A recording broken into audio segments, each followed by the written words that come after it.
comment dire, j'ai en effet parlé de technologie par rapport à l'école commune, mais en faisant un détour sur lequel je voudrais un petit peu m'expliquer.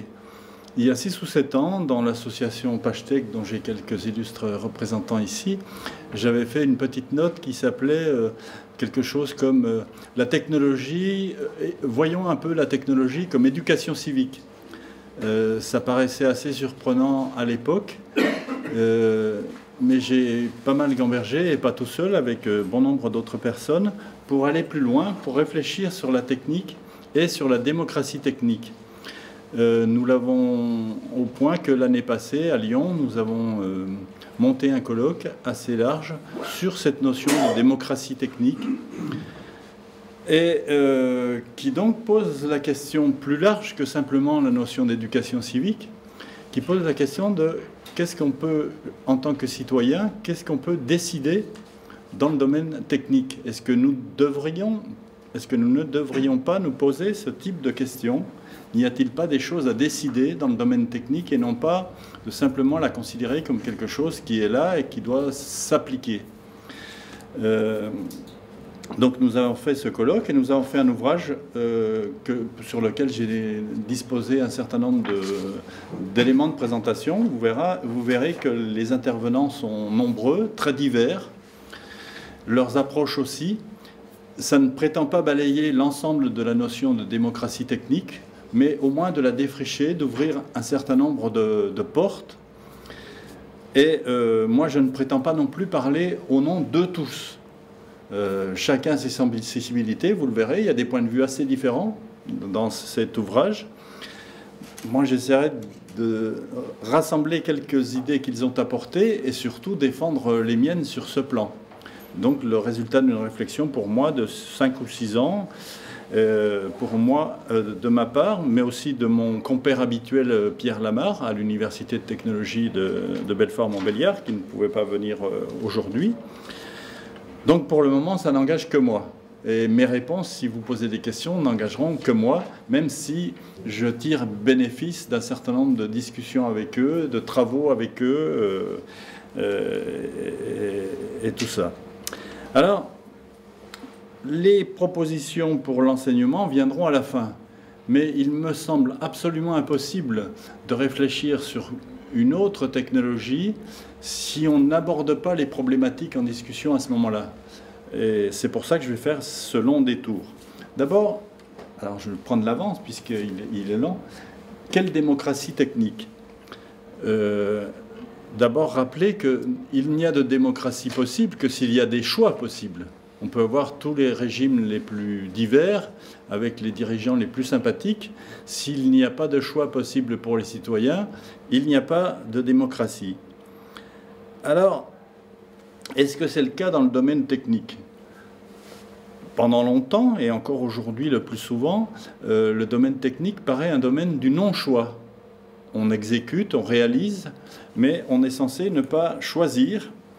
Et je voudrais vous montrer, je vais passer même quelques moments pour le montrer, cette idée banale n'est pas une idée spontanée, c'est une idée qui a été l'objet d'une construction politique depuis 2 siècles, qui a mis beaucoup de temps à être construite et à être imposée comme une évidence. Cette idée du non-choix dans le domaine technique est une composante du dogme libéral en général. Ça n'était pas aussi évident que ça il y a 2 siècles et demi ou 3. Ça l'est devenu à partir du XVIIIe siècle. J'essaierai de vous en montrer 1 ou 2 étapes qu'on pourra creuser par la suite si ça vous paraît intéressant. D'autre part, ça n'est pas d'aujourd'hui que ce dogme du non-choix est contesté. Il y a eu un certain nombre de luttes, de mouvements, de courants de pensée qui ont contesté le fait que la technique devait fatalement s'imposer telle qu'elle nous arrive. J'essaierai d'en retracer quelques-unes de ces étapes. Ça n'a pas été sans débat non plus parmi ceux qu'on pourrait appeler les progressistes, parmi ceux qui voulaient élargir la démocratie, y compris à la dimension technique. Ça n'a pas été sans débat, et c'est toujours très débattu parmi les progressistes aujourd'hui. J'essaierai simplement d'y faire allusion, parce que sinon le temps que j'ai ne me suffira pas. Cela dit, aujourd'hui, il semble de plus en plus évident que par rapport aux très grands systèmes techniques dans lesquels nous sommes, soit lorsque nous travaillons, soit comme usagers, il y a quand même quelque chose à faire dans le domaine du travail, aussi bien du travail industriel que comme utilisateur, par exemple, d'Internet et des systèmes de type Google ou d'autres. Il y a manifestement des choses à faire. Mais comment, où, par quelles dispositions, c'est ce qu'on verra. Et seulement au bout du compte, quels enseignements on peut envisager pour préparer les futurs citoyens à être des gens actifs dans ces systèmes techniques. Alors revenons un petit peu au départ.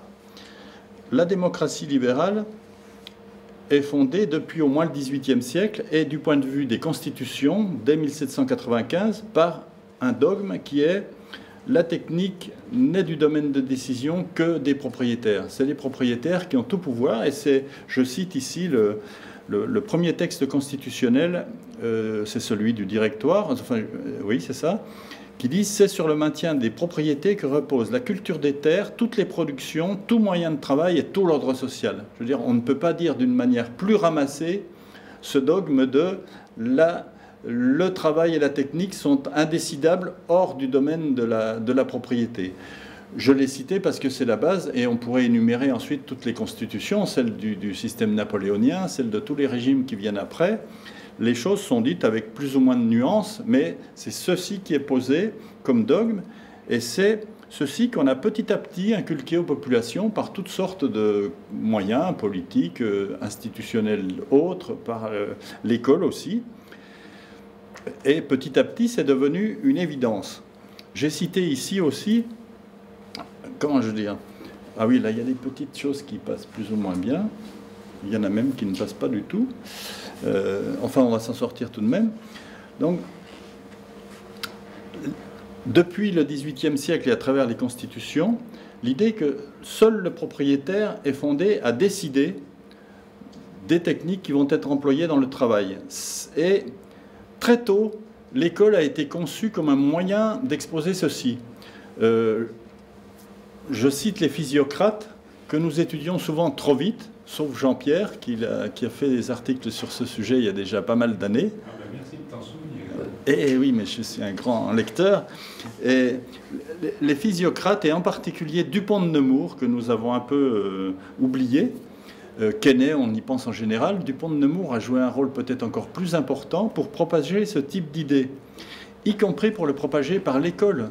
En 1768, donc vous voyez, ça fait quand même un certain temps, en 1768, alors que la majorité des responsables de la France monarchique étaient contre le développement de l'école pour les enfants du peuple, Quesnay et Dupont de Nemours étaient pour la généralisation de l'école, 1768. Et il l'explique fort bien en disant, c'est là que c'est un petit peu gênant, c'était des guillemets, en expliquant très bien qu'il faut instruire les enfants du peuple, tous les enfants du peuple, et leur apprendre les obligations à l'égard de la société et leurs obligations à l'égard du souverain. Donc généraliser l'école, non pas dans une optique seulement de progrès ou dans une optique de plus grande efficacité des futurs salariés, mais aussi, il s'adressait à ce moment-là au nouveau roi qui était Louis XVI, aussi pour que ces futurs Français soient mieux soumis au souverain et à son régime. C'est la fameuse lettre sur les municipalités que l'on connaît généralement comme étant signée par Turgot, mais qui est en fait inspirée à la fois par Condorcet, qui tenait la plume, et qui est quand même ensuite le ténor de l'école républicaine, le modèle, celui auquel on se réfère toujours. C'est ceci qui explique pourquoi l'école doit être généralisée à tous, pour parvenir à une meilleure soumission au régime en place. C'est pas tout à fait quand même ce qu'on nous enseigne depuis Ferry. Et par ailleurs, ça c'était ce qui était destiné aux écoles du peuple, par ailleurs il s'agissait de créer des écoles pour les futures élites de la monarchie, puis plus tard de la République, fournir des écoles extrêmement efficaces pour former des bons dirigeants, des écoles supérieures techniques, comme elles commencent à se développer à partir de ce moment-là, du côté des écoles militaires, des écoles des mines, des écoles de toutes sortes. Donc, en quelque sorte, là, j'ai un peu de mal à vous... Je ne peux pas aller jusqu'au bas de la diapo, ça fait rien. Ce que je veux dire, on est déjà tout à fait dans une optique de deux écoles distinctes. Quand on parle d'école unique, aujourd'hui, ce qui est notre vœu, c'est justement pour mettre fin à ce système de deux écoles. Mais ces deux écoles ne sont pas seulement distinctes par des niveaux, école élémentaire pour les uns, école supérieure pour les autres. Elles sont distinctes, elles sont profondément divergentes dans leurs objectifs. Il s'agit en somme de former les uns, c'est-à-dire les enfants du peuple, à obéir, à être dirigés, à devenir des dirigés, et former les autres à devenir des bons dirigeants. C'est ça qui est le fond des deux écoles. Et c'est ce qui m'amène à une réflexion, comment je veux dire, peut-être iconoclaste. Je pense qu'un certain nombre de difficultés rencontrées par tous ceux qui, depuis un siècle, depuis 1918, pour essayer de développer l'école unique, un certain nombre de difficultés viennent du fait que souvent on a pensé ça comme une soudure des deux écoles simplement. Comme si on pouvait souder correctement le primaire et le lycée pour arriver à une école unique qui allait conduire presque spontanément tout le monde vers les sphères supérieures. Mais c'est une soudure qui ne peut pas tenir, puisque ces deux écoles ont des logiques différentes. Apprendre aux uns à obéir, je schématise, apprendre aux autres à diriger. Ce ne sont pas les mêmes contenus, ce ne sont pas les mêmes pédagogies, ce ne sont pas les mêmes logiques. Il faut transformer l'ensemble si on veut arriver à une école unique et démocratique. C'est ça que j'ai souvent en tête. Alors, la technique est politique, dis-je en titre. Madeleine Acriche le dit beaucoup mieux quand elle dit « Les objets techniques ont un contenu politique au sens où ils constituent des éléments actifs d'organisation des relations des hommes entre eux et avec leur environnement. » Et, comment je dirais, aussi bien pour des petits objets que quand on dit ça, on pense tout de suite à des gros systèmes. Quand on lit cette pensée. Mais c'est vrai pour des objets extrêmement simples et apparemment familiers.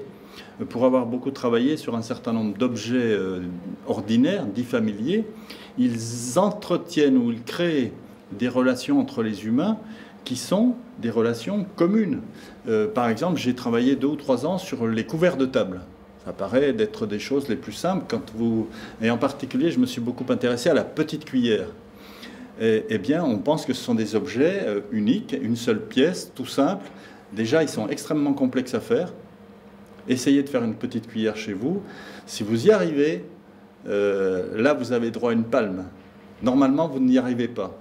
Ou si vous y arrivez, l'utilisateur la rejettera rapidement. Il n'y a rien de plus délicat à faire qu'une petite cuillère.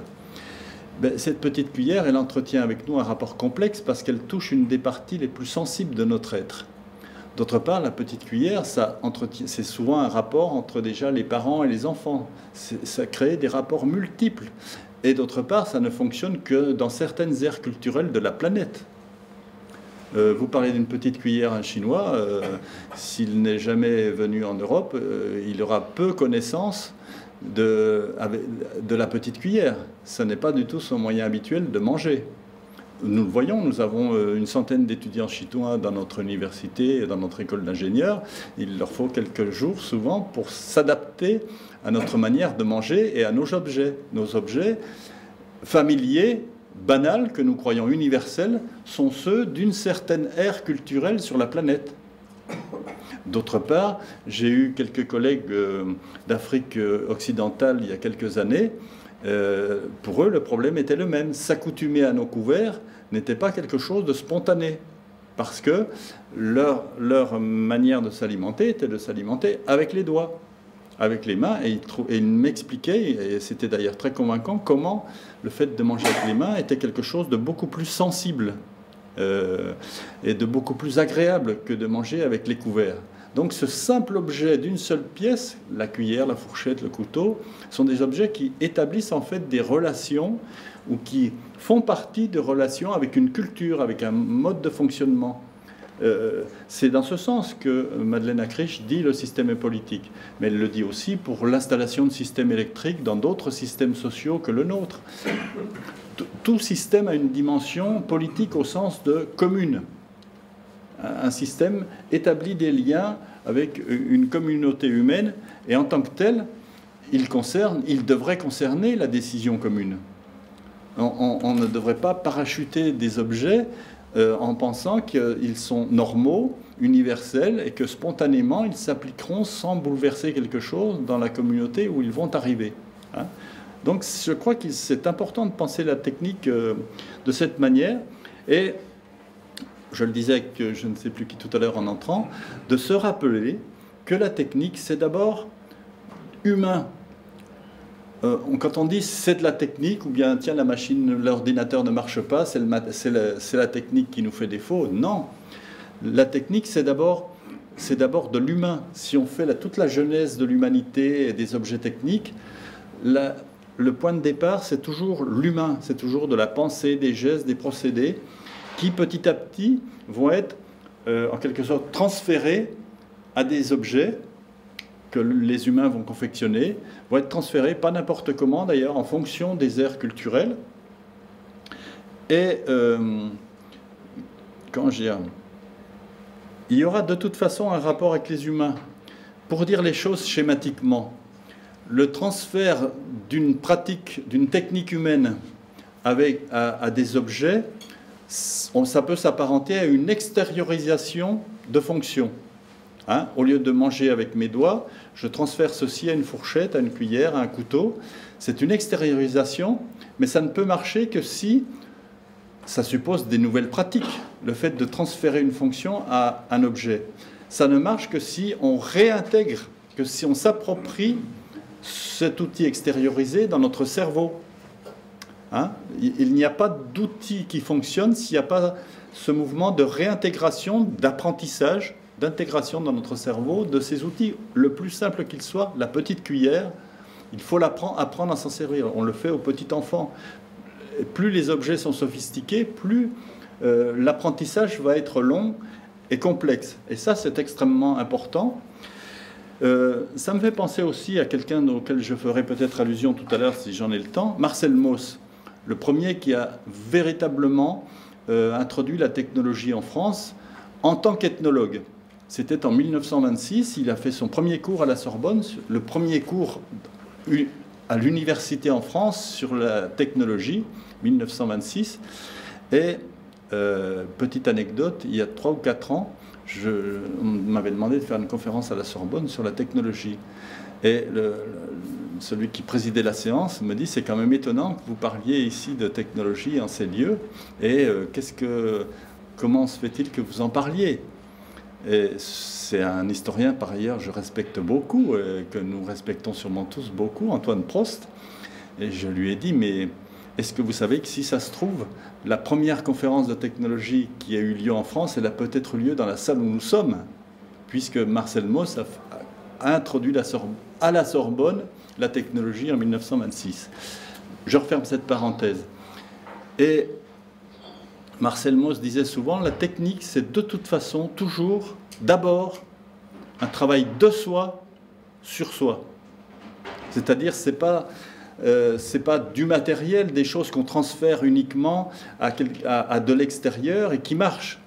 Il y a eu quelque temps, il y a 3 ou 4 semaines, un clip de Michel Serres que j'apprécie beaucoup, mais que je déteste au fond par son schématisme et qui fait beaucoup de mal à la technologie enseignée dans les collèges et ailleurs, parce que c'est un de ceux qui ont introduit ce qu'on appelle l'EIST dans les collèges par l'Académie des sciences, l'enseignement intégré des sciences et des techniques. Et dans ce petit clip, il montrait, en faisant un geste du bras, je ne sais pas si vous avez vu ce clip, il montrait qu'en fait, l'invention du marteau, c'était simplement la prolongation du bras. Donc, en quelque sorte, la délégation du geste de l'humain à un objet qui devenait extérieur et qu'ensuite, il suffisait de prendre, puis tac, tac, tac, ça marchait. Non, il faut d'abord travailler soi-même, d'abord pour apprendre, et puis pour s'en servir, pour se servir de quelque chose qu'on a extériorisé de nous-mêmes. Je ne sais pas. Et quel que soit le travail, qu'on fasse un travail intellectuel, qu'on travaille en usine, qu'on travaille l'agriculture, etc., il faut toujours commencer par un travail de soi-même et sur soi-même. il y a tout un courant que j'évoquerai peut-être tout à l'heure, qui a repris ceci, est un courant qui, à mon avis, même s'il est minime aujourd'hui, est d'un des plus prometteurs pour l'avenir. C'est le courant qui est développé actuellement en France par Yves Schwartz, qu'il appelle ergologie, ne pas confondre avec l'ergonomie, l'ergologie, et qui consiste à penser d'abord la technique, d'abord en termes d'activité humaine, et d'essayer de voir les développements possibles ultérieurs à partir de l'activité humaine, donc à partir de ce travail de soi sur soi. Hein. Donc c'est pourquoi pour moi la technique c'est d'abord de l'humain, mais c'est pas comme je l'ai suggéré tout à l'heure, c'est aussi un produit social. La technique, dès qu'elle va se développer, se propager, va le faire dans un cadre social déterminé, avec des forces contraires ou convergentes. Ça ne va pas être quelque chose qui se produit spontanément comme les courants d'air ou d'autres choses comme ça. C'est un produit social. Les outils sont formatés par la société. Il peut y avoir 10 inventions différentes pour une même fonction. Il y en a une ou deux qui va se propager et qui va se propager dans les rapports sociaux dominants, qui va l'emporter. Elle va le faire aussi en fonction des aires culturelles. Cette notion d'aire culturelle est celle qui nous vient des ethnologues. Il est extrêmement rare qu'une technique soit universelle à l'échelle de la planète. Et même lorsqu'elle est universelle, quand on regarde de très près, il y a de grandes différences. Donc, ce ne sont pas les mêmes. Hier, nous avions une discussion à quelques-uns à propos des nouveaux programmes. Et l'un d'entre nous disait, mais avec mes élèves en collège, je fais une expérience qui est de donner un même liquide, mais de le faire goûter aux élèves dans des verres différents. Et qui disait, les sensations, les témoignages des élèves montrent que leurs sensations sont différentes pour boire absolument la même chose, suivant le verre, si c'est en plastique, en carton, en cristal, si c'est un Duralex, si c'est autre chose.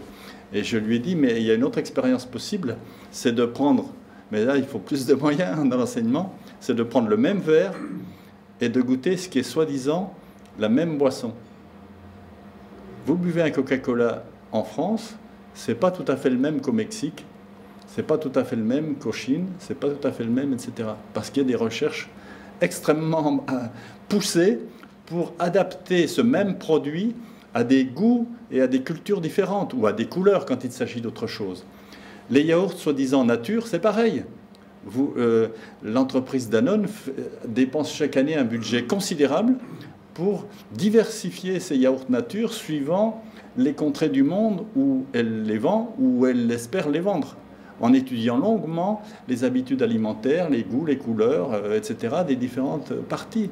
Donc, si vous voulez, ce qui était observé par les ethnologues il y a 70 ans dans les civilisations dites anciennes d'autres continents, reste vrai. Il y a des aires culturelles profondément différentes qui, d'une manière ou d'une autre, interviennent sur la configuration des techniques ou des usages techniques. Je crois que c'est quand même extrêmement important d'avoir ceci en tête.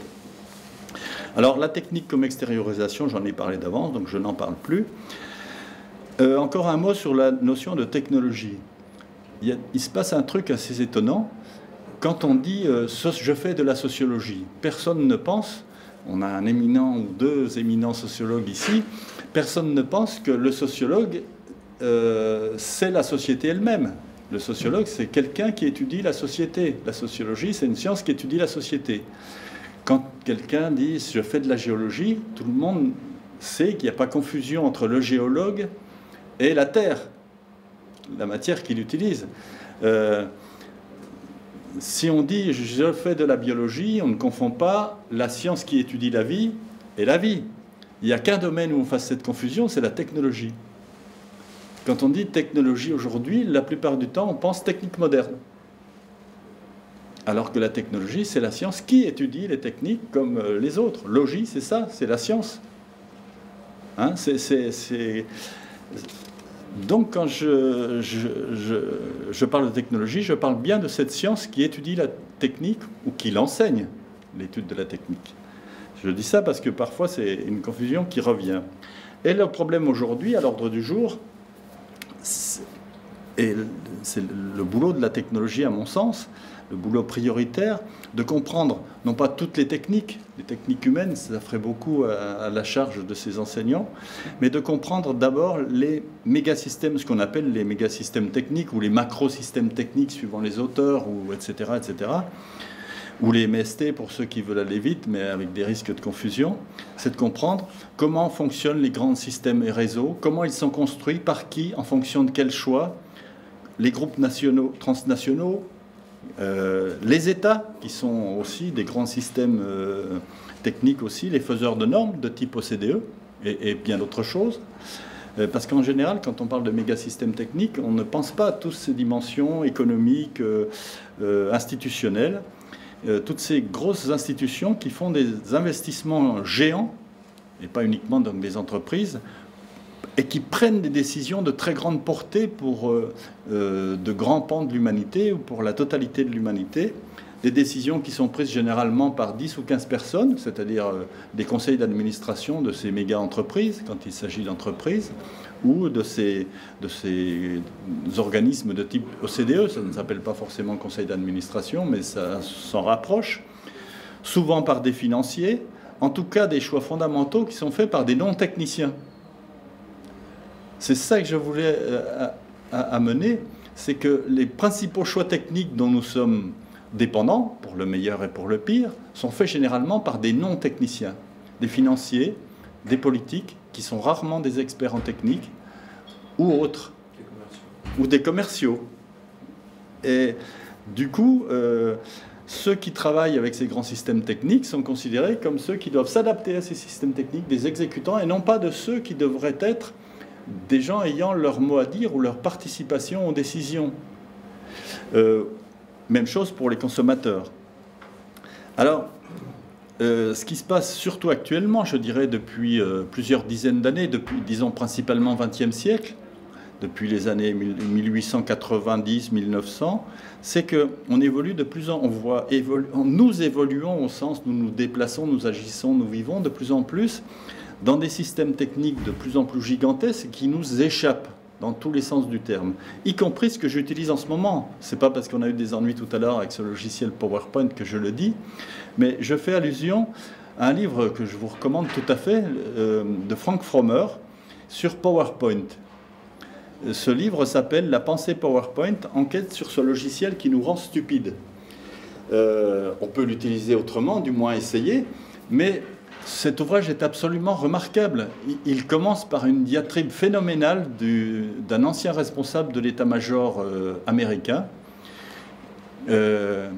qui explique le côté extrêmement pervers de ce logiciel, et en particulier de ce logiciel non pas seulement en tant que tel, mais par les usages qu'il génère et par les insuffisances qu'il génère. En gros, ce chef d'état-major américain expliquait la catastrophe de Challenger par un mauvais usage de PowerPoint.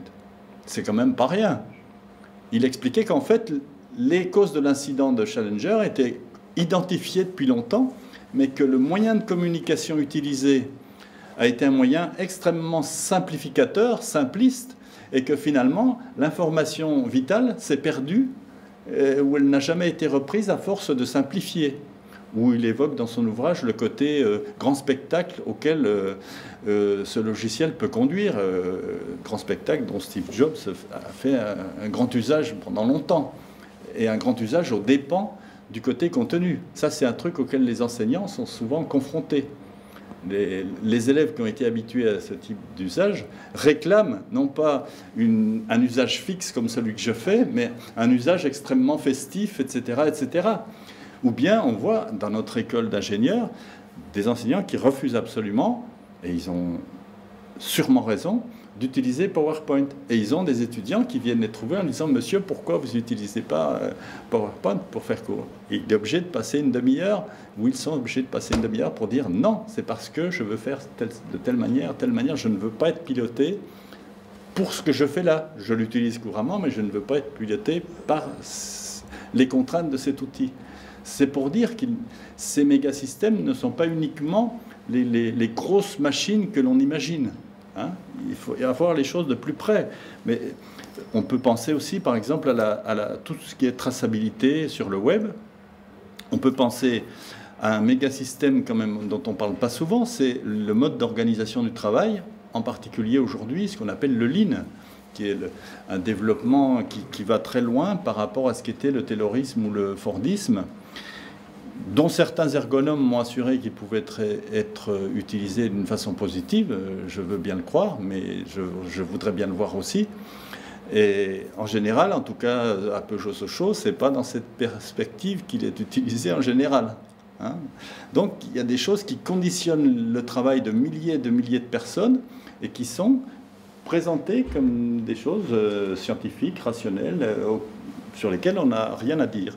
Dans la santé, ça existe aussi, dans l'agroalimentaire aussi, mais c'est pas, comme je le dis ici, c'est pas une fatalité technique, c'est une logique qui a été introduite dans cet outil lors de sa conception. Donc il y a eu des choix.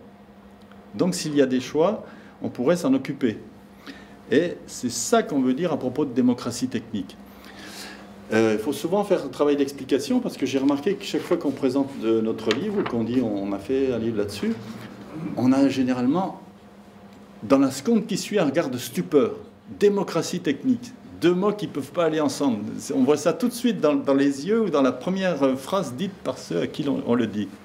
Ou alors, autre réaction, il y a ceux qui nous disent « Ah oui, vous êtes les disciples de Calon ».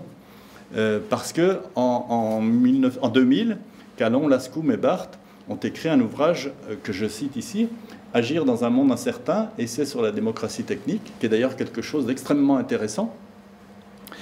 En gros, c'est un des ouvrages qui a le plus contribué au développement de ce qu'on appellerait la démocratie participative. Mais ce que je voudrais dire à partir de là, je le mentionne, c'est que c'est de la démocratie participative. C'est-à-dire, on associe des profanes, mais ce ne sont pas eux qui décident. Ce qui nous semble important, c'est une démocratie souveraine, où ceux qui participent à une réflexion, qui sont intégrés à un choix, les citoyens qu'on va solliciter, participent aussi à la décision. Donc, première remarque, ça va beaucoup plus loin que la démocratie participative, ce que nous proposons. Et deuxièmement, ce que je voudrais dire, et ce à quoi je vais consacrer un petit moment, c'est que ce n'est pas Calon qui a inventé ceci, même s'ils ont très bien écrit la chose. Il y a de nombreux essais depuis des décennies pour essayer d'aborder cette question du choix, en particulier dans le domaine du travail. Alors je vais revenir un petit peu en arrière pour 2 ou 3, je ne vais pas m'attarder, pourtant ça le mériterait. J'ai cité tout à l'heure la constitution du directoire qui fondait le fait que ce n'est pas décidable par d'autres que les propriétaires, mais en 1793, les montagnards avaient édicté par la bouche de Robespierre, par sa plume, avaient dit que le droit de propriété doit être respecté, certes, c'est le fondement de la nouvelle société révolutionnaire, mais qu'il est borné, comme tous les autres droits, par l'obligation de respecter les droits d'autrui. C'est ce qui a suscité contre les montagnards une hostilité, armée. Il était hors de question pour les tenants de la révolution libérale d'admettre des bornes au droit de la propriété, fût-elle celle du droit d'autrui. Deuxième étape, je suis obligé de passer très vite, les ateliers sociaux de 1848. C'est l'issue de cette grande révolution de 1848, mais qui n'a pas pu aboutir. C'était l'idée de créer des ateliers. Il y avait beaucoup de chômage après la révolution, la crise des années 46. L'idée qu'on devait créer des ateliers où les anciens chômeurs pourraient contribuer à l'organisation du travail. Le gouvernement républicain ne les a pas suivis puisqu'il a créé ce qu'on a appelé des ateliers de charité, qui étaient tout sauf des ateliers sociaux permettant une sorte d'autogestion, si vous voulez. La Commune de Paris a fait également des choses en ce sens en 1871. J'en parlerai peut-être un petit peu plus loin. Et une vingtaine d'années plus tard, on voit se développer en France tout un mouvement coopératif, mutualiste, dans le domaine agricole, dans certaines activités artisanales ou industrielles, qui ont eu des sorts divers. Hein. J'ai vu la semaine dernière, puisque je vais un petit coup de chauvinisme jurassien, en 1890 a été fondé le Crédit Agricole dans le Jura, à Poligny, arrondissement d'agriculteurs dynamiques. Ils ont fondé ce Crédit Agricole dans une petite maison à Salins.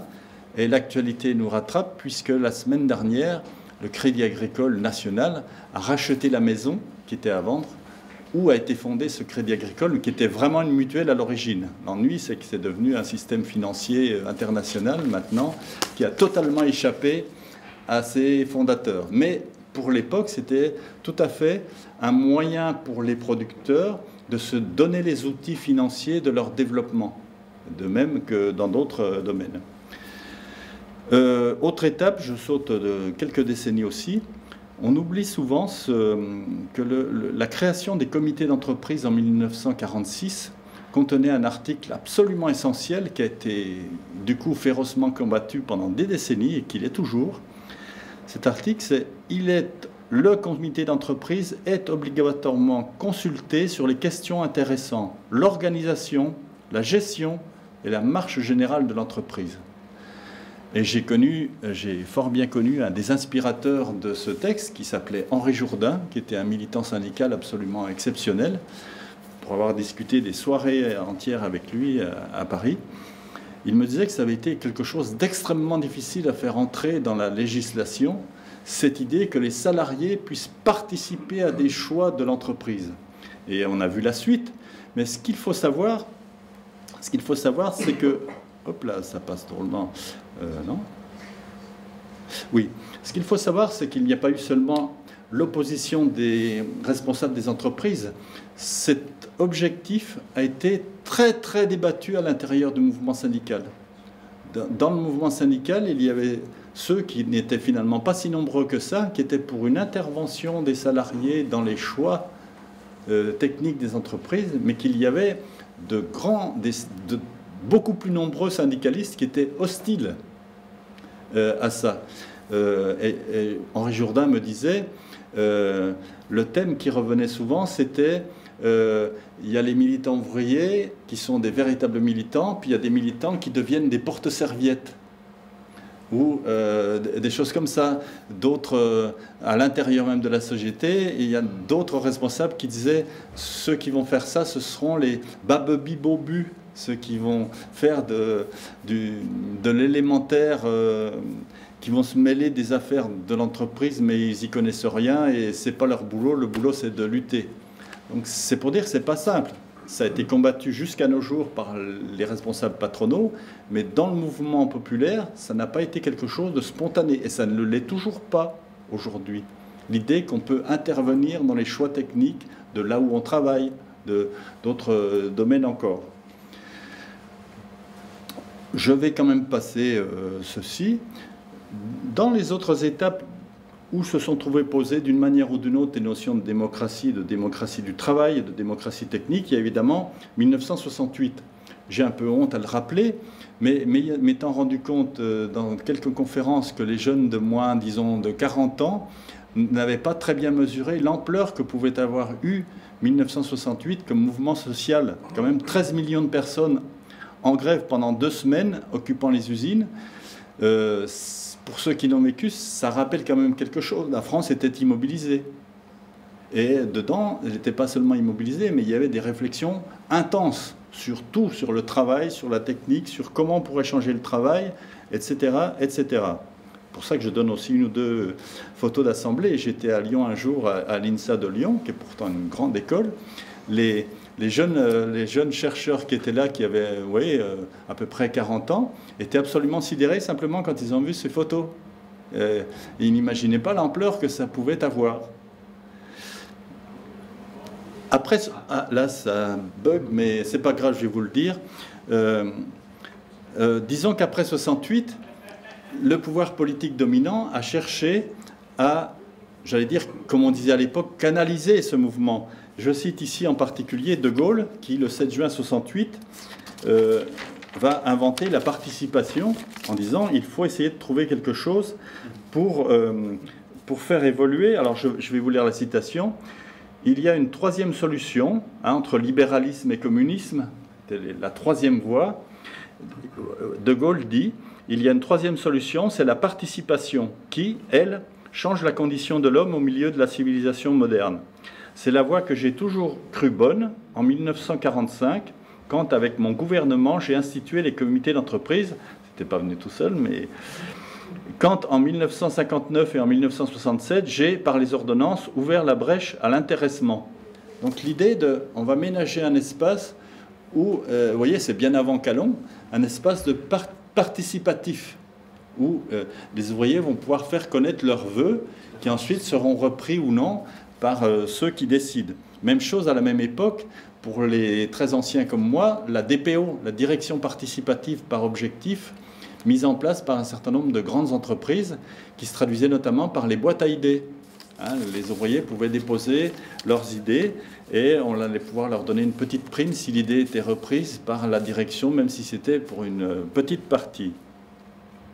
Dans les années qui ont suivi, il y en a eu d'autres courants. Par exemple, des entreprises qui ont posé la question de l'autogestion, comme l'IP à Besançon. Là, une petite photo de la manif de 73, 13 septembre, 100 000 manifestants dans une ville de 100 000 habitants, c'était quand même pas mal. Il en était venu de toute la France avec des bus partout. Là, c'est simplement une photo de la place sur laquelle tout le monde passait. Au creux de ce débat, c'était l'idée de les salariés peuvent décider de leur entreprise, du sort, y compris des choix techniques, comment on fait des montres, à qui on les vend, etc., etc. Donc, c'est une idée qui germe, qui revient cycliquement. Hein, la démocratie technique n'est pas une invention tout à fait contemporaine. Dans les années qui ont suivi, il y a aussi des grands débats sur d'autres choses. La carte qui est là figure le projet de canal européen à grand gabarit, qui a fait l'objet de mouvements multiples pendant des années et des années en France. Et c'est extrêmement important, non pas en soi, mais parce que c'était une technique de l'aveu même des responsables de l'équipement, de choses comme ça, ont mis en évidence que le système de décision technique avait de gros défauts pour ces grands travaux et qu'il fallait trouver les moyens de consulter les populations, les élus, les associations, etc., ne serait-ce que pour faire passer les décisions, pour ne pas se trouver avec des centaines de milliers de manifestants et pendant des années, comme ça a été le cas pour ce canal européen, qui du coup ne s'est pas fait. C'était donc un échec d'un État pourtant bien organisé et bien rodé. Le barrage de Sivas se trouve sur la petite branche rouge là en bas. Oui, oui, mais c'est possible qu'il y ait un rapport, je ne saurais pas vous le dire, mais... Donc, si vous voulez, il y a toute une série, soit dans les entreprises, soit dans les grands projets, toute une série d'occasions qui ont fait que la question d'une participation de toute ou partie de la population à des grands choix techniques devenait d'actualité. Cependant, même s'il y a eu des concessions, des mesures, des choses comme ça, ce que j'ai voulu figurer par ce schéma très simple, c'est que les brevets, les normes, la participation, les discours moraux, etc., l'éthique, tout cela se situe en général au bord du processus technique. Ça n'entre jamais dans les grands processus techniques de décision, ceux des entreprises, ceux de l'État, ceux, etc. D'où le fait que, même si on raisonne en se disant que ce sont des cycles, la question qui se pose de plus en plus aujourd'hui, c'est celle d'entrer la démocratie à l'intérieur, dans les grands choix techniques. Et pas uniquement pour les corriger, les amender, les modifier, mais de pouvoir y intervenir en amont. Alors, là où c'était un résumé, donc je ne vais pas me le passer, j'ai repris l'image d'une revue que tout le monde connaît, Que choisir. Mais c'est formidable ce titre, parce que ce Que choisir, ça laisse penser qu'il n'y a que le choix possible du consommateur qui arriverait une fois que tout est fini. Le consommateur pourrait choisir entre des produits finis qui ont été finis suivant des processus techniques déterminés par d'autres. Or, la question, c'est choisir en amont. La question qu'on pose quand on parle de démocratie technique, c'est choisir en amont, et pas uniquement comme consultant ou consulté, mais de choisir comme co-décideur. C'est ça qui est dans l'actualité de démocratie technique.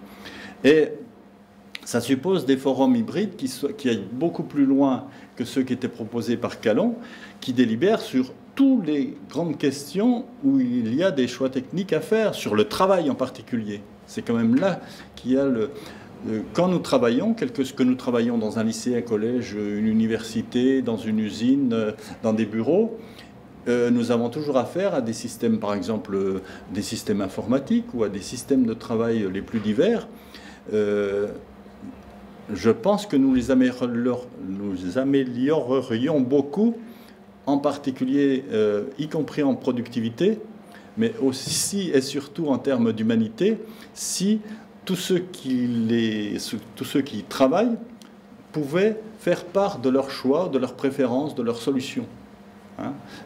Pour moi, c'est le travail et le système productif qui sont les domaines les plus importants d'extension de cette démocratie technique.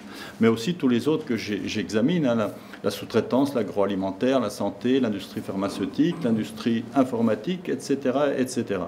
Je ne vais pas m'attarder pour laisser du temps à cela. Alors, choisir, ça ne veut pas dire choisir seulement tout au bout, quand le processus technique va être terminé, mais de choisir dans tous les grands moments de décision d'un processus technique. Ici, j'ai pris l'image d'une Vespa et l'image d'une 2 chevaux, parce que ce sont des objets techniques familiers, mais au fond, peut-être pas si familiers que ça. Il y a eu des études extrêmement intéressantes, j'ai malheureusement oublié les auteurs des deux, sur la Vespa. La conception de la Vespa est un processus qui a duré 10 ou 12 ans et qui a fait circuler des mouvements et des idées sur toute une partie de l'Europe et pas seulement en Italie. Ça aboutit en Italie, mais en reprenant en compte toute une série d'évolutions et de choix dans des pays comme la France, comme l'Allemagne, comme ceci, comme cela. Donc, si vous voulez, c'est pour ça que je donne ces images. Pour la 2 chevaux, on pourrait dire absolument la même chose. Et la question, c'est que sur un processus qui peut s'étaler sur 5, 10 ans ou plus, il y a des choix stratégiques. Comment je vais dire, au niveau des bureaux d'études, au niveau de la direction des groupes, au niveau de la fabrication des prototypes et au niveau du choix définitif.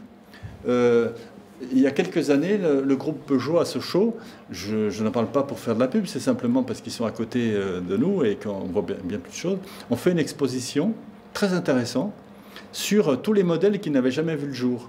C'est-à-dire tous les modèles qui sont arrivés au bout, au stade du proto, mais qui n'ont jamais été industrialisés par eux. C'était extrêmement intéressant parce que ça permettait d'avoir une idée de l'étendue du choix possible, y compris tout au bout du processus. Donc l'idée, c'est quand même qu'il n'y ait pas que le conseil d'administration d'un groupe comme celui-là, que ce soit Peugeot ou Citroën ou le fabricant de Vespa ou d'autres, qui fassent les choix en question. Qu'à tous ces niveaux stratégiques, il puisse y avoir la contribution de toutes les parties prenantes. Et, comment dirais-je, c'est quand même...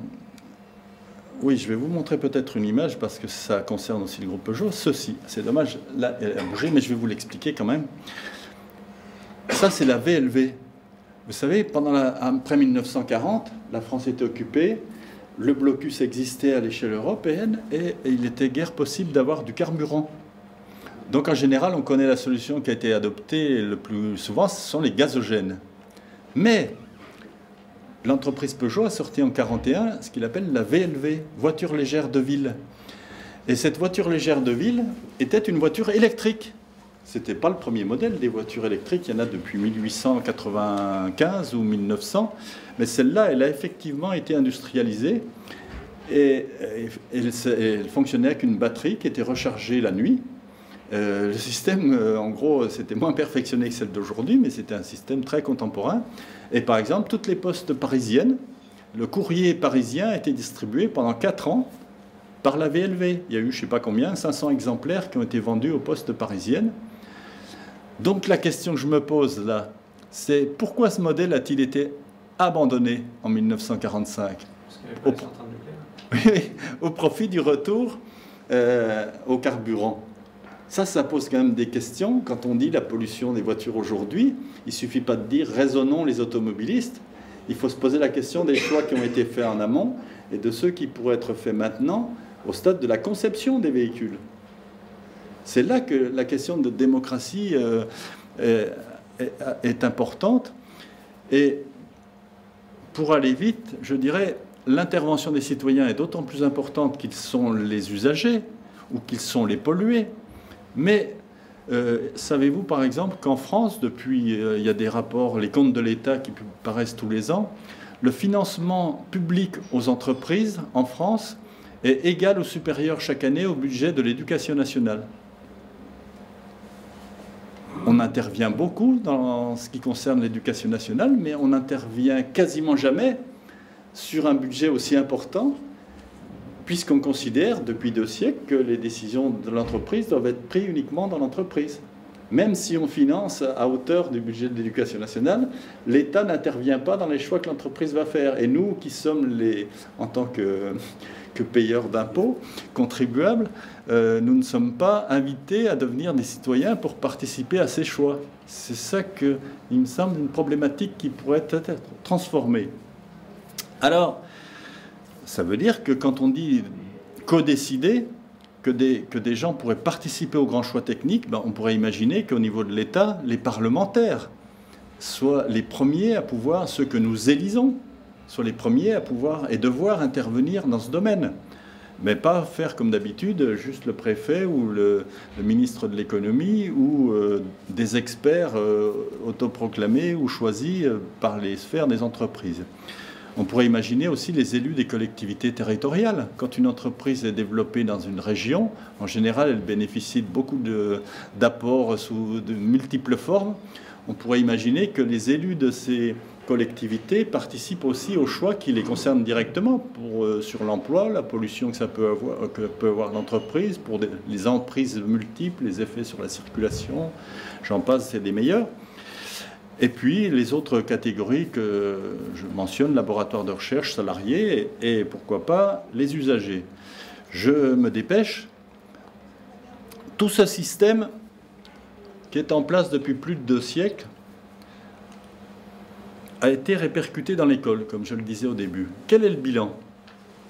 En France en tout cas, ce n'est pas forcément vrai chez nos voisins. Nous avons comme caractéristique d'avoir globalement des dirigeants d'une inculture politique et administrative, d'une inculture technique absolument formidable. Mais ce n'est pas une critique abstraite. J'ai fait un jour une étude qui m'a... Enfin un jour, ça m'a pris 3 ans. J'ai étudié le cursus de nos députés, de nos sénateurs, de nos ministres sur je ne sais pas combien, sur 50 ans, 70 ans. Et j'ai essayé de repérer combien avaient fait des études qui pouvaient inclure un tout petit peu de compréhension technique. C'est en général de 1 à 2%. Et d'autre part, à une autre période de ma vie, j'ai beaucoup participé à la réforme de l'enseignement professionnel et technique. Ça, c'était dans les années 80. Et j'ai été très, très frappé du fonctionnement des lycées techniques et des lycées professionnels. Dès qu'il y avait un projet... moi, je travaillais comme chargé de mission du recteur, on conduisait ces transformations, on les impulsait en tout cas, et on travaillait beaucoup avec les chefs d'établissement, qui étaient des gens que je ne vais pas critiquer en général, parce que c'était des gens qui faisaient un boulot phénoménal. Mais ce qui était frappant, c'est leur mode de fonctionnement. Dès qu'il y avait un truc, va-t-il y avoir des techniques modernes, des nouvelles industries, etc., etc., pour que nous réfléchissions à l'évolution de notre enseignement technique. C'était ça la question qu'on leur posait. Leur premier réflexe, c'était de dire « Ah ben, je participe à un club, on fait un dîner chaque mois, je vais discuter avec les entrepreneurs de la région pour savoir qu'est-ce qu'ils envisagent de faire dans les 4-5 ans à venir. Et puis comme ça, on adaptera nos enseignements, nos CAP, nos diplômes techniques à ce qu'ils vont faire. » Ça veut dire que même là, chez ceux qui sont les plus versés dans l'enseignement technique et qui, j'allais dire, le plus de savoir en ce domaine, il y a une inculture, il n'y a pas une autonomie, si vous voulez, de réflexion technique qui leur permet de raisonner autrement. Donc on avait mis en place des choses qui ont fonctionné pendant 2 ou 3 ans pour bosser avec des centres techniques, des organismes en tout genre qui faisaient de la prospective alors, sérieuse, et puis pour verser ça dans leur réflexion. Et au bout de quelques temps, ils étaient extrêmement contents parce que ça leur ouvrait des tas d'horizons, y compris dans la création de nouveaux enseignements qu'ils n'avaient pas imaginés en faisant leur dîner habituel avec les chefs d'entreprise locaux. Et là, je me dis, et d'autre part, j'ai étudié tous les préfets de je ne sais combien de départements sur 50 ans, mais c'est impressionnant. Il y en a à peu près, je vous disais tout à l'heure, 1% ou 2% qui a eu un jour une petite expérience technique, ne serait-ce que de quelques mois. Nos préfets, nos ministres n'ont aucune connaissance technique. Et comme historien, je peux vous dire que ça n'est pas par hasard, ça ne sert à rien de culpabiliser ces gens-là. C'est quelque chose qui a été choisi dans nos institutions au cours du XIXe siècle. Au cours du XIXe siècle, on a fait des écoles de formation administrative et politique qui ont exclu la technologie. Et inversement, des écoles d'économie, etc., où on excluait la politique. Sachez par exemple que la technologie a été enseignée en France à Polytechnique de 1794, année de la création de Polytechnique, à 1816. Donc la technologie a été enseignée pendant 22 ans à Polytechnique. Elle a été supprimée en 1816 et définitivement. La restauration monarchique. C'était pas la restauration, non, c'était des gens qui étaient des anciens de l'Empire et puis qu'on a retrouvés encore après. C'était dont le baron Laplace, le grand mathématicien. L'idée officielle dans le compte-rendu, dans les archives de Polytechnique, c'est nous n'avons pas suffisamment de temps pour continuer à développer cette discipline. Et le même jour, dans le même compte-rendu, on dit il faudrait développer un enseignement religieux, mais une bonne religion. Là, ils avaient le temps. Non, c'est l'idée. On va former des gens qui vont être des experts en technique, d'autres qui seront des experts en économie, d'autres qui seront des experts en administration, mais pas les experts administratifs ou politiques ne seront pas formés en technique. Je ne dis pas les choses au hasard, la technologie comme discipline universitaire a été créée en 1770 en Allemagne, à Göttingen. Et elle a été créée dans la formation des futurs gouvernants d'Allemagne. C'est-à-dire ce qu'on appelait les sciences camérales, c'était en gros les Sciences Po de l'Allemagne de 1770. Cette technologie universitaire a eu un succès fou dans toute l'Europe germanique et dans l'Europe nordique, mais pas en Angleterre, pas en Russie, pas au sud de l'Europe. Et en France, il y a eu des tentatives pendant 30 ans, y compris les plus grandes faites par Cuvier. Cuvier qui, dès 1820, donc sous la Restauration, a fait un projet de créer une ENA. C'est le premier projet d'ENA. Et dans son projet d'ENA, c'est fabuleux de lire ses archives, il y a tout un déroulé sur ce que devrait être le cours de technologie de plus de 6 mois, avec des visites d'entreprise, avec d'autres choses. Ce projet a été recalé. Donc, si vous voulez, quand je dis aujourd'hui, nous avons des responsables politiques qui sont incultes techniquement, ce n'est pas un procès, c'est un constat. Et c'est le résultat d'une longue histoire libérale. Les responsables économiques sont formés pour faire des choix techniques. Les responsables politiques sont par principe non formés dans ce sens. Ça, c'est quand même, en plus d'être libéral, c'est très français. Parce que chez nos voisins suisses, qui je travaille souvent, chez nos voisins allemands, c'est quand même sensiblement différent. Même si ce n'est pas non plus génial. Alors, que faudrait-il? J'ai encore 5 minutes ou pas? Il faudra bien. Bon. Que faudrait-il? Eh bien, quand on fait de la technologie en France, c'est quand même assez rare, un peu dans les écoles d'ingénieurs, mais très peu, ou au collège, pas au lycée, même technique. Je dis, il faudrait qu'on apprenne à concevoir et réaliser. Le plus souvent, on apprend à réaliser, quels que soient les niveaux. Ou on apprend à organiser la réalisation. Ce n'est pas la même chose que concevoir. Et je suis convaincu que je vais aller vite, mais catégorique, dès le primaire, dès l'école primaire, dès les enfants de 10 ans, on peut commencer à faire apprendre aux enfants à raisonner. Je voudrais quelque chose, je voudrais des vêtements, je voudrais un cartable qui soit comme ceci, comme ça. Ça peut être dit que le langage de tous les jours de ces enfants, mais en langage savant, c'est déjà un cahier des charges fonctionnel. Un cahier des charges fonctionnel, ce n'est pas un truc très compliqué. On croit toujours... on a fait un jour un CD-ROM d'analyse fonctionnelle. On a eu à débattre pendant des semaines et des semaines avec des ingénieurs de Peugeot qui voulaient nous montrer qu'un cahier des charges, c'était vachement compliqué. On leur disait non, un cahier des charges fonctionnel, c'est d'abord définir des fonctions. C'est-à-dire à quoi ça doit servir, à qui, comment. Et après, on s'occupe de tout le déroulé technique qui peut être très compliqué, prendre des années, ça c'est autre chose. Mais dire, je voudrais que ça soit comme ceci, comme cela, c'est ça un cahier des charges fonctionnel. Eh bien, un gamin de 10 ans peut le dire. Et il le fait quand on lui pose la question. Encore faut-il le faire. Donc je pense que changer le regard, c'est déjà ça dans l'école. C'est non pas seulement apprendre les choses, apprendre des connaissances, apprendre comment est le réel, mais c'est apprendre à le transformer.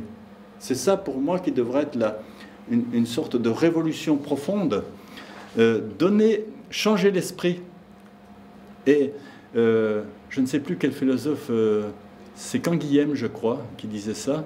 C'est une pensée géniale qui disait que c'est en transformant le réel qu'on apprend à le comprendre. C'est pas seulement en le regardant, c'est en le transformant, en essayant de le transformer, qu'on le comprend beaucoup mieux. Il le disait mieux que moi, Canguilhem, mais c'est normal. Donc c'est ça, je crois qu'il faut qu'on change dans l'école. Apprendre cet état d'esprit qui suppose une transformation profonde.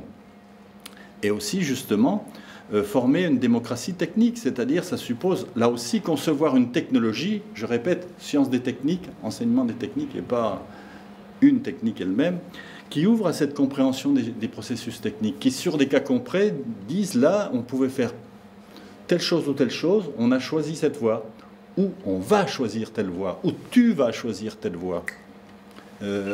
C'est ça qui me semble important. Apprendre à tous les futurs citoyens, pas seulement comme on fait souvent aujourd'hui, les moraliser après coup, mais apprendre aux futurs citoyens qu'il y a sans cesse des possibles. Et que dans ces possibles, il y a des choix, mais que si on choisit, il y a des droits, mais il y a aussi des devoirs. Que c'est pas que les choix ne sont pas innocents, c'est pas comme une espèce de loto, et que ces choix et ces devoirs vont intervenir dans un processus de souveraineté technique. Là, c'est plus seulement du participatif, c'est-à-dire c'est décider, contribuer aux décisions qui se prennent là où il y a des choix. Il y a des trucs, il n'y a pas des choix partout dans un processus technique. Mais là où il y en a, apprendre à les connaître et à les utiliser. Et enseigner aussi ce que j'appelle un civisme technologique. Parce que le civisme, on apprend surtout aux petits-enfants, leur dire qu'il faut être gentil, il faut respecter ceci ou cela. Mais j'aimerais bien qu'on apprenne aussi le civisme aux dirigeants. Que dans nos écoles, l'ENA ou Polytechnique ou les autres, on leur apprenne. Alors je sais que dans nos grandes écoles, il y a des choses qui se font plus ou moins, mais qu'on développe beaucoup plus ce sens des responsabilités sociales, pour dire les choses, et environnementales, pour dire les choses rapidement. La technologie, cette science des techniques, mais c'est quelque chose qui a connu des formes très variées et qui donc pourra encore beaucoup évoluer. J'en ai distingué... ah oui, ça, le logiciel, la numérotation, elle n'est pas triste vue comme ça. Bref, il y a eu ce qu'on a appelé la réduction en art, qui dure pratiquement depuis les premières années de la Renaissance, 1500 et quelques, jusqu'au XVIIIe siècle. Ce qu'on appelle la réduction en art, c'est le mot de l'époque, ça consistait à rassembler toutes les connaissances sur les activités de production, à les synthétiser, parce qu'à l'époque, le savoir, il était chez les producteurs, chez les ouvriers, chez les artisans, etc. Et les décideurs n'avaient aucune notion. Donc quand ils avaient des choix, ou pour la culture générale, on ne savait pas. C'était la boîte noire. Donc tout ce travail qui a été fait par d'innombrables savants ou techniciens pour faire des ouvrages qui permettaient de synthétiser ces connaissances et ces pratiques. Le chef-d'œuvre de cette réduction en art, c'est l'encyclopédie de Diderot et d'Alembert. Et ces milliers de planches techniques, ou les articles de Diderot où il explique le processus. Ça, c'est génial. Vous lisez l'article bas, les bas masculins ou féminins dans l'encyclopédie. C'est un chef-d'œuvre de méthodologie sur l'analyse d'une machine. Et je trouve qu'on ferait bien, par exemple, de l'étudier plus souvent et de voir toutes les implications que ça comporte.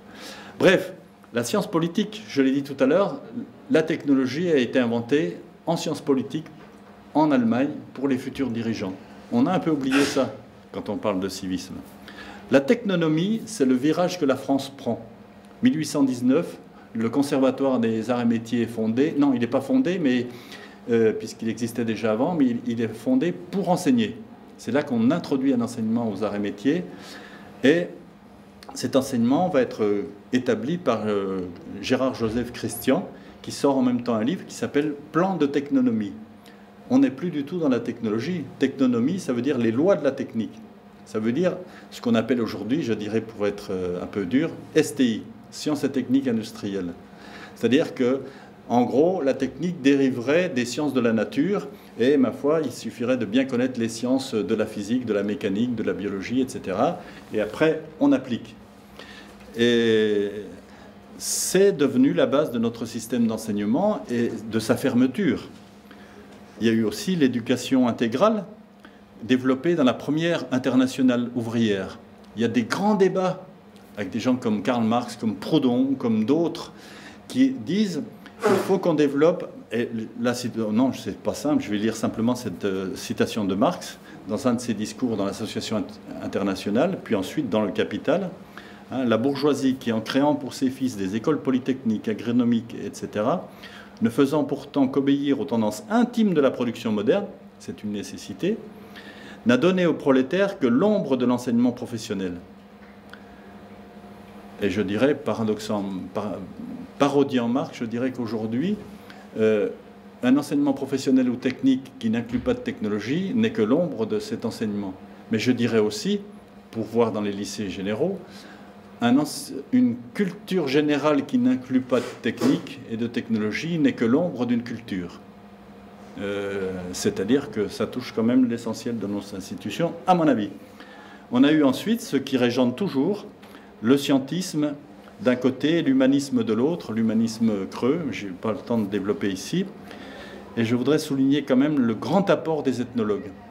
Marcel Mauss, Audricourt, le premier qui non seulement a dit, mais démontré la technologie est une science humaine. Le roi Gourand dont on connaît bien beaucoup de travaux, mais qui aussi un jour a dit nous devrions bientôt établir une ethnologie du carburateur. Il y a un Américain qui l'a fait il y a quelques années, qui a fait un petit bouquin très intéressant, qui est un petit abord, qui s'appelle Éloge du carburateur. J'ai oublié le nom de l'auteur, mais le bouquin est très amusant et très intéressant. Et puis, autre étape encore, les années 57-72, où en France, on introduit cette dimension sciences humaines, plus ou moins, avec l'INSA de Lyon en 57. C'est le premier où on introduit dans les formations d'ingénieurs des humanités. Le mot y est prononcé. Hein, de l'histoire, de la sociologie, de la littérature, etc. etc. Quelques années après, on introduit au collège, mais à la façon française, c'est-à-dire au départ uniquement pour les 4e et 3e modernes, c'est-à-dire pour les élèves qui étaient déjà en train de dériver hors de l'enseignement général. Et puis en 72, avec les universités de technologie, Compiègne, mais il faut savoir, on l'oublie souvent, qu'en 1968, dans le débat de la loi Edgar Faure, il y a eu un long débat sur l'idée de « il faudrait créer des universités techniques ». On a oublié ce débat-là. Il est très très intéressant. Il serait à reprendre en bonne partie. Donc, la technologie a connu déjà bien d'essor et on peut la faire évoluer. Alors, comment pourrait-on faire évoluer tout ça? Eh bien, je dirais développer une technologie qui aille du primaire et de la 6e jusqu'au bac. Je ne suis pas le seul à le dire.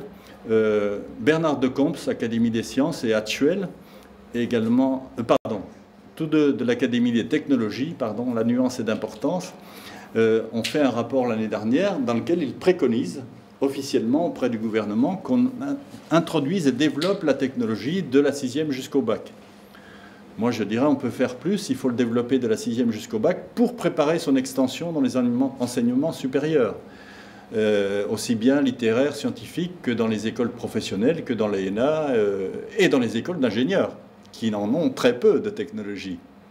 C'est quand même une chose qui pose problème.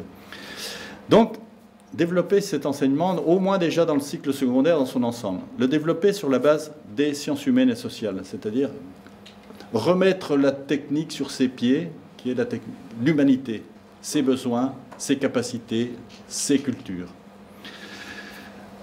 Pratiquement, on peut faire très bien en partant des techniques et d'objets tout à fait familiers, notamment en primaire. Moi, une fois par trimestre, je suis sollicité par l'université ouverte de mon coin. Je vais en CM2 et je leur fais 2 ou 3 heures ou 4 heures. On ne peut pas faire autrement vu le fonctionnement, j'y peux rien. Une histoire d'objet, en remontant parfois très loin, mais une histoire d'objet qui est une histoire technique, mais qui inclut des données sociales, culturelles, qui inclut en fait tout ce qui, dans l'humanité, a contribué à faire évoluer l'objet, que ce soit l'histoire du vélo, l'histoire des couverts de table, l'histoire du pantalon, l'histoire de tout ce que vous voulez, du sac à dos, pour dire les choses que j'ai faites ces 2-3 dernières années, eh bien, vous ne pouvez pas savoir à quel point ça les passionne. Et les instituts me disent, elles, parce que ce sont toujours des femmes, je leur dis, mais ça sert à quelque chose ou pas? Ou c'est simplement un après-midi amusant, sympathique, parce que les gamins posent des tas de questions. Elle me dit non, non, après on en a toujours pour 3 ou 4 jours à répondre à leurs questions. Elle me dit le problème c'est qu'on n'est pas très bien armés souvent. Elle me dit il faudrait nous fournir des trucs, il faudrait que vous reveniez après pour nous aider à répondre aux questions des gamins tellement ils ont envie d'en savoir plus. Parce qu'ils se rendent compte que les objets familiers, c'est toute la société qui est dedans. Et je pense qu'on peut le faire. Ce n'est pas moi qui suis génial. Je recycle des choses qu'on a déjà utilisées dans des tas d'autres domaines. Mais ça suppose une formation d'enseignant. J'ai eu l'occasion hier de discuter avec quelqu'un du conseil des programmes, du conseil supérieur des programmes. Je leur disais, il y a des choses qui ne demandent pas des gros investissements, mais qui demandent un gros effort, mais avec lequel on pourrait outiller nos enseignants, futurs enseignants, pour faire des démarches dans ce sens. Des petites publications, des formations, et puis se mettre sérieusement à la formation initiale des enseignants pour les intégrer dès le départ de ce point de vue. On peut faire aussi ce qu'on appelle des projets d'objets. J'ai écrit ça dans un article parce que je l'ai pratiqué pendant 10-15 ans. Ce que j'appelle des projets d'objets, c'est prendre des objets courants, ce que j'appelle avec les étudiants des objets de supérette. Parce que les étudiants, vous les lancez, ils vont vous choisir tout de suite des trucs extravagants, exceptionnels, extraordinaires. Non, je leur dis non, un truc que vous pouvez acheter dans la supérette du coin. Et la démarche projet d'objet, c'est vous pensez à un public déterminé. C'est-à-dire vous pensez à un public, ça peut être des gens, un public d'Europe du Nord ou un public d'Asie. Est-ce que cet objet est susceptible de les intéresser ou est-ce que cet objet il peut être amélioré? Donc, les gauchers, les handicapés, donc des publics bien déterminés. Il y a des couteaux pour handicapés qui sont absolument exceptionnels. Enfin, bref.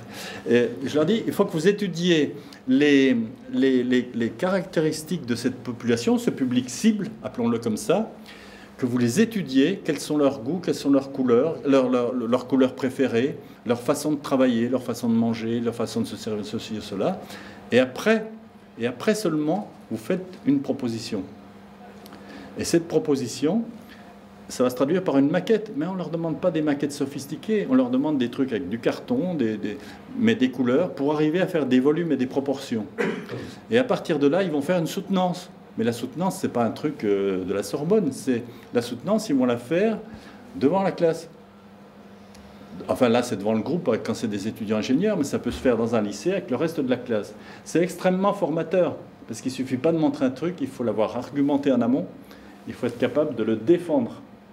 Donc ça mobilise toute une série de disciplines. Je veux dire que la question des disciplines ne se pose pas, parce que ça embrasse aussi bien la capacité de s'exprimer, la capacité de rédiger une notice, la capacité de concevoir du dessin. Là, il faut faire du bon dessin, même des bons schémas. Ça mobilise des masses de connaissances. Et après, ces enfants ou ces jeunes sont très demandeurs de ces connaissances dans les disciplines respectives. C'est quelque chose d'extrêmement dynamique. Et en plus, après, quand ils sont... On fait par exemple des expositions de ces petites maquettes qui restent pendant 8 jours, etc. On ne peut pas savoir quel effet ça produit parce qu'après ils en parlent tout seuls dans les couloirs avec leurs copains, ils les amènent pour leur montrer j'ai fait ceci parce que pour faire ça et de cette manière-là parce que je préfère ou parce que j'avais étudié la chose, etc., etc. Ça développe des pratiques pédagogiques qui sont absolument inouïes. Et je pense, comme le pensaient les auteurs de l'éducation intégrale de la première internationale ouvrière des années 1860, je pense qu'il est important de prévoir des stages dans les entreprises, mais pas des stages où on passe comme ça, des stages avec un objectif et une réalisation à faire. Une réalisation qui pourrait être montrée, qui pourrait être validée après. Une réalisation réelle, si je puis dire. Ça, je crois que... Parce qu'il y a trop de stages qui sont des stages où on passe et sans responsabilité, sans objectif, ça ne sert à rien. Ça peut même être négatif, dégoûter les jeunes de beaucoup de choses. Ce que je voulais dire, c'est penser aussi le technique dans toutes les autres disciplines. En français, pour aller vite, je disais un jour de Rabelais à Bergogneau, Pierre Bergogneau. En philo, depuis l'Antiquité, il y a beaucoup de choses à dire, y compris sur l'apport négatif de beaucoup de philosophes à la technique. Régler un petit peu son compte à Heidegger, par exemple. En sciences économiques et sociales, la sociologie, vous voyez ce que je disais au début de Madeleine Acriche, il y a des sociologues, des techniques qui font des choses absolument fabuleuses, mais qui ne sont pas étudiées en SES. On peut imaginer aussi, mais je l'ai dit tout à l'heure, une progression continue de la 6e au bac, enfin du primaire, la 6e, la 3e, le bac, avec l'idée de le prolonger au-delà. Moi, je crois que tant qu'on ne le pensera pas comme ça restera des îlots, des oasis plus ou moins agréables, mais qui ne seront pas une progression de l'esprit. Oui, bon, dans le supérieur, ça me paraît évident, mais ça va mieux en le disant. C'est-à-dire que dans les écoles d'ingénieurs, développer ce raisonnement technologique. Sur 220 écoles d'ingénieurs que nous avons en France, il y en a, à mon avis, pas beaucoup plus de 30 qui pratiquent des choses comme ça, concevoir et réaliser. C'est quand même sidérant. Oui, bah, pour le reste, je l'ai déjà dit. Donc, vous avez peut-être dû trouver que ce que je disais sur l'enseignement était un peu court, mais c'était plus court que je ne le pensais. Mais c'était volontairement court parce que je pense qu'il faut avoir en amont toute la visée sociale et humaine derrière soi et l'intégrer dans la démarche pédagogique. C'est loin d'être dans la réflexion dominante des concepteurs de programmes actuellement, mais ça veut dire aussi, à mon avis, que ça ne peut pas être la production uniquement de pédagogues, même excellents. Je ne vois pas comment une transformation de cette ampleur peut se faire si elle n'est pas l'aboutissement de mouvements sociaux en profondeur. C'est pas du tout désespérant ce que je dis, mais c'est pour dire que tant que l'affaire sera uniquement entre les mains ou les cerveaux des pédagogues, aussi géniaux soient-ils, on arrivera à des solutions minimes. Je m'excuse, mais j'ai au moins 30 ans d'expérience dans ce domaine, 30 ans d'expérience, de nombreux échecs, donc... C'est ta conclusion. Oui. Bon, bah, excusez-moi pour la longueur, non, mais... C'était très riche et intéressant. Bah, écoutez, je crois que le mieux, c'est d'engager tout de suite.